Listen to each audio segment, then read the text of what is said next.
She had a dream, to travel across the country with the person she loved. But somewhere along the way, that dream turned into a nightmare. On September 1, 2021, Brian Laundrie returned home alone. Gabby Petito was nowhere to be found. Days later, her family made a desperate plea: where is Gabby? What happened on that trip? And why did Brian stay silent? This is the true story that shocked the world. Gabby Petito had always dreamed of adventure. She was 22 years old, young, free-spirited, and eager to see the world. She and her fiancé, Brian Laundrie, had spent months planning the perfect road trip. Just the two of them, traveling across the country in a white Ford van, documenting every stop, every sunset, every moment of their journey. On Instagram and YouTube, it looked like the ultimate love story: smiling photos, breathtaking landscapes, a couple in love, living their dream. But dreams can quickly turn into nightmares. What their followers didn't see, what no one saw, were the cracks forming beneath the surface. The tension. The arguments. The moments in between the happy pictures. And on August 12, 2021, those cracks split wide open.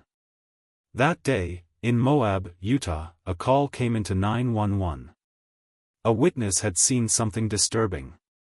A man was slapping a woman, the caller said. They ran up and down the sidewalk. He hit her, then they got in the van and drove off. Minutes later, police found Gabby and Brian's van pulled over on the side of the road. The officers turned on their body cameras, stepped out of their vehicle, and walked toward the couple. What they captured on video was unsettling. Gabby was crying, struggling to breathe through her tears. She was small, shaking, rubbing her hands together anxiously. Brian, on the other hand, was calm, smiling, almost too relaxed. The officers asked what had happened. Gabby took the blame. She said she had bad anxiety. That she was the one who had been mean to Brian. That he was a great fiancé and she just got frustrated. She laughed nervously, wiped her tears, apologized over and over. Brian stood off to the side, hands in his pockets, nodding along, joking with the officers, laughing like nothing had happened. The officers separated them for the night, told them to cool off. No arrests were made. No charges filed. And the next morning, Gabby and Brian got back in the van, and continued their trip. That was the last time anyone outside of Brian Laundrie would ever see Gabby Petito alive. After the police stop in Moab, Gabby and Brian kept traveling. More pictures. More videos. More happy moments, at least, that's how it seemed. But behind the camera, something had changed. Gabby stopped posting as much. Her usually cheerful captions became shorter, less personal. Then, on August 27, something chilling happened. A couple dining at a restaurant in Wyoming saw Brian arguing aggressively with the staff. Gabby was there too. Visibly upset, on the verge of tears, apologizing over and over for Brian's behavior. Eventually, they left in a hurry. That was the last confirmed sighting of Gabby Petito.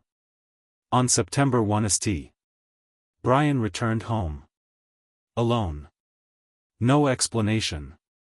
No calls to Gabby's family. Just Brian, back in Florida, driving the same white van they had shared for months.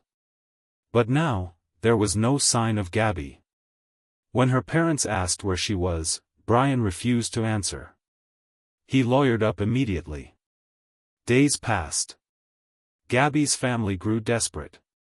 They reported her missing on September 11. Police questioned Brian, but he wouldn't say a word. No statement. No public plea for help. Nothing. And then, just as the investigation began picking up steam, Brian Laundrie vanished. While the country was searching for Gabby, Brian was running. Then, on September 19, the search for Gabby Petito came to a tragic end. Her body was found in a remote area of Grand Teton National Park. Strangled. She had been dead for weeks.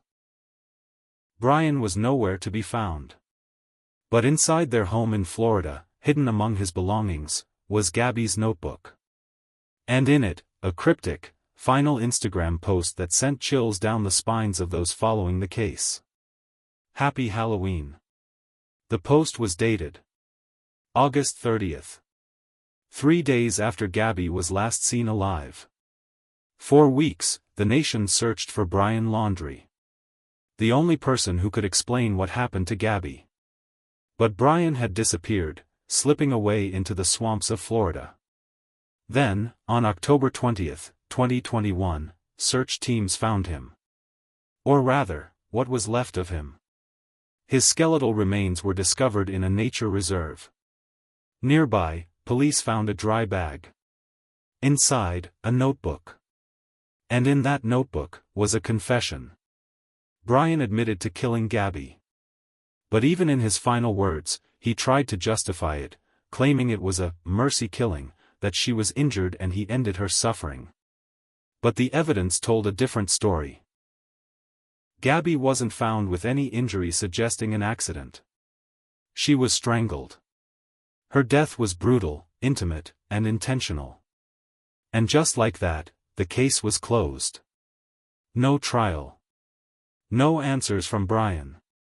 No chance for Gabby's family to face him in court. Just 2 young lives, ended in the most tragic way possible. But this isn't just a story about a tragic crime. It's a warning. Behind every perfect Instagram post, there can be a darker reality. Gabby's case is a reminder that abuse doesn't always look like bruises. It can be hidden in apologies, in nervous laughter, in the fear of making someone angry.